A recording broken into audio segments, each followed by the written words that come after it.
আপনাদের সাথে এসেছে শরীক হতে পেরেছি, সেই জন্য কৃতজ্ঞতা জানাচ্ছি ওই অনুষ্ঠানের যারা উদ্যোগ নিয়েছেন সে সাথে এলাকাবাসী।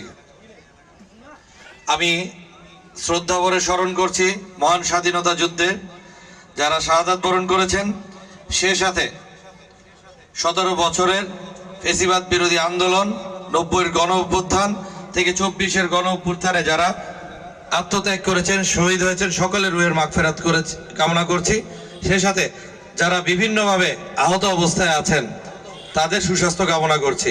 সে সাথে দীর্ঘায়ু কামনা করছি আমাদের জাতির বীর সন্তান, বীর মুক্তিযোদ্ধা যারা আমাদের সাথে এখনো আছেন, বর্তমান আছেন, তাদের দীর্ঘায়ু কামনা করি।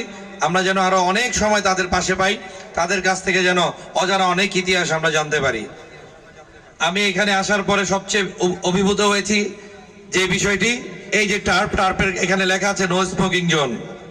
তার মানে কি এখানে মাদকের কোনো স্থান নাই। একটা ছেলে দুইটা কাজ একসাথে করতে পারবে না, মাদক সেবনও করবে আবার খেলাধুলাও করবে, এটা কোনোভাবে তার বডি তাকে পারমিট করবে না, করবে।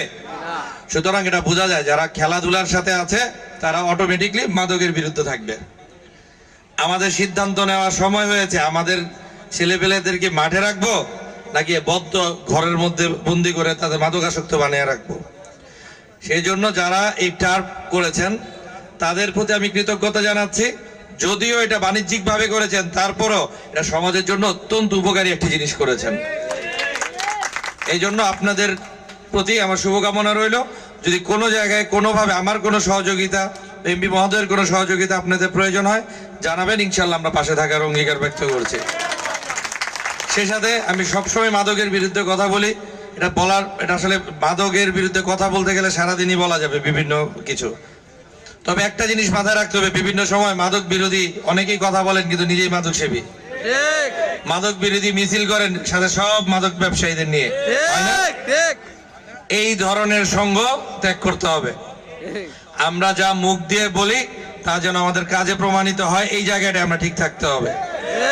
আমি যদি মাদক সেবী 10 জন নিয়ে মাদক বিরোধী কথা বলি, লাভ হবে? এর মানে এই না আমার সাথে যারা আছে সবাই দুধের দোয়া তুলসী পাতা। আমার সাথে এই জিনিসগুলো আছে, আমি জানি।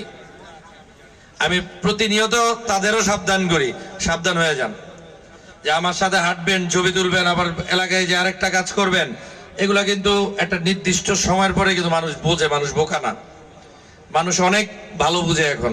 তা আমি সবাইকে আমি বলবো, আমরা যখন যেই কাজটি করি এটা যেন মন থেকে করি। যেরকম এই যে টার্প যারা করেছেন, যারা এই মাঠে আসছেন তাদেরকে সাধুবাদ জানাই। সে সাথে এলাকায় যারা বিপদগামী আছে, আমাদেরই তো সন্তান, আমাদের ভাই।